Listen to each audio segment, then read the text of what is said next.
दोस्तों, हम फिर हाजिर हैं एक नई कहानी के साथ। तो चलिए आज की कहानी शुरू करते हैं। अंजलि अपने गांव की एक सीधी सादी लड़की थी। अपने पापा का अफसर बनने का सपना आंखों में लिए अंजलि को ग्रेजुएशन की पढ़ाई करने के लिए अब अपना गांव छोड़कर शहर में दाखिला लेना था। उसके किसान पिता ने एक एक पैसा जोड़कर अंजलि के लिए शहर में रहने के लिए सारी व्यवस्था कर दी और ये सोचकर एक स्मार्टफोन भी दिला दिया कि ऑनलाइन पढ़ाई करने में इसका उपयोग होगा। स्वभाव से अंतर्मुखी अंजलि को अब अपने पापा के सपने को पूरा करने के लिए बहुत मेहनत करनी थी। अपने संकोची स्वभाव के कारण वह शहर के दोस्तों के साथ उतना घुल मिल नहीं पाई और दोस्त बनाने के लिए उसने सोशल मीडिया का सहारा लिया।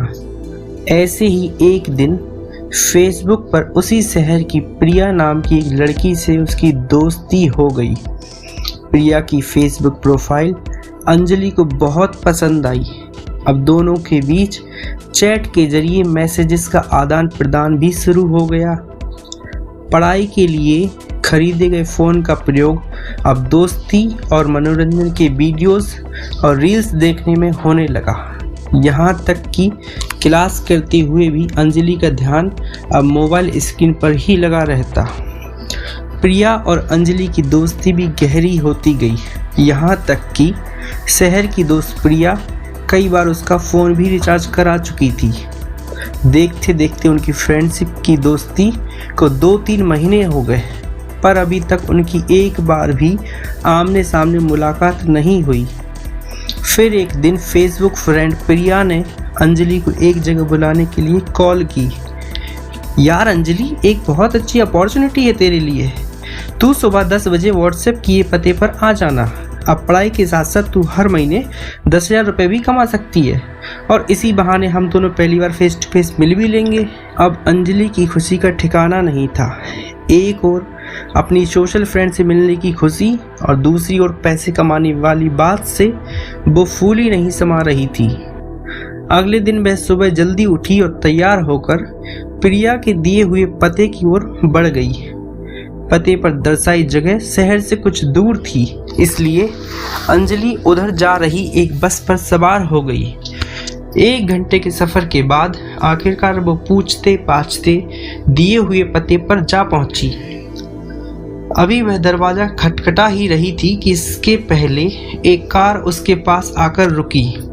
उसमें से 45-50 साल की एक अधेड़ उम्र की महिला बाहर निकली और बोली, सुनो बेटा, क्या तुम्हारा नाम अंजलि है? जी आंटी, अंजलि बोली। मुझे यहाँ प्रिया मैडम ने भेजा है। दरअसल इंटरव्यू लेने का स्थान अचानक बदल गया है। आओ कार में बैठो, मैं तुम्हें सही जगह ले चलती हूँ। अंजलि फौरन कार में बैठ गई और वे लोग आगे बढ़ गए। उस महिला ने अंजलि की केयर करते हुए उसे पीने के लिए मैंगो फ्रूटी भी दी। फ्रूटी पीने के करीब 3 घंटे बाद जब अंजलि की आंखें खुली तो उसने खुद को एक सुनसान पार्क में लेटा हुआ पाया। उसे पेट के एक तरफ और पेडू में काफ़ी दर्द हो रहा था तथा उसका मोबाइल और पैसे भी गायब थे। कुछ देर तक तो उसे कुछ भी समझ नहीं आया कि वो आखिर कार से यहाँ तक कैसे पहुँची। फिर उसने शर्ट उठाकर दर्द वाली जगह देखी तो दोनों जगह चीरा लगा हुआ था। अंजलि का दिल अब तेजी से धड़कने लगा। वह समझ चुकी थी कि उसके साथ कुछ गलत हुआ है। वह फौरन भागकर डॉक्टर के पास गई, पर डॉक्टर ने उसे जो बात बताई उसे सुनकर उसके पैरों तले जमीन खिसक गई। उसके शरीर से एक किडनी और उसका गर्भाशय गायब था। अब उसकी काटो तो खून नहीं वाली हालत हो गई। वह सोचने लगी, मैं क्या सपना लेकर गांव से शहर आई थी। अब अपने पापा को क्या जवाब दूंगी, रिश्तेदारों को कैसे फेस करूंगी। वह भागी भागी पुलिस थाने पहुंची। वहां जाकर तो उसके सामने डिजिटल दुनिया की सारी सच्चाई ही सामने आ गई। यह जो फेसबुक पर प्रिया नाम की प्रोफाइल थी वह कोई युवा लड़की नहीं बल्कि वही अधेड़ उम्र की महिला थी जिसने उसे कार में बैठाया था। वह फेसबुक पर आकर्षक अकाउंट बनाकर अंजलि जैसी लड़कियों को फंसाती थी जो अपनी सफलता शॉर्टकट से हासिल करना चाहती थी और ऐसे छलावों पर विश्वास करती थी। वह पहले धीरे धीरे उनकी पर्सनल लाइफ में घुसकर उनका विश्वास जीतती, फिर उन्हें नौकरी का झांसा देकर बुलाती, उसके बाद शरीर के अंगों की चोरी करती। ऐसे कितने ही सारे केसेस उस महिला के नाम दर्ज थे। अब आगे। सोशल मीडिया पर सोशल ना होकर अगर अंजलि वास्तविक दुनिया में सोशल होती तो शायद ऐसी नौबत ना आती। स्क्रीन के पीछे का सच अब आईने की तरह साफ हो चुका था। इतनी बड़ी ठोकर लगने के बाद अब उसने मोबाइल स्क्रीन पर अपना समय गंवाना बंद कर दिया। बहुत कुछ खोने के बाद उसे वास्तविक और आभासी दुनिया के बीच का फर्क अब समझ में आ चुका था। दोस्तों, ऑनलाइन दुनिया में किसी पर आंख मूंद कर विश्वास करना आपको मुसीबत में डाल सकता है। इसलिए सोशल मीडिया और इंटरनेट का प्रयोग पूरी सावधानी और सतर्कता के साथ करें ताकि आपको कभी अंजलि की तरह पछताना ना पड़े।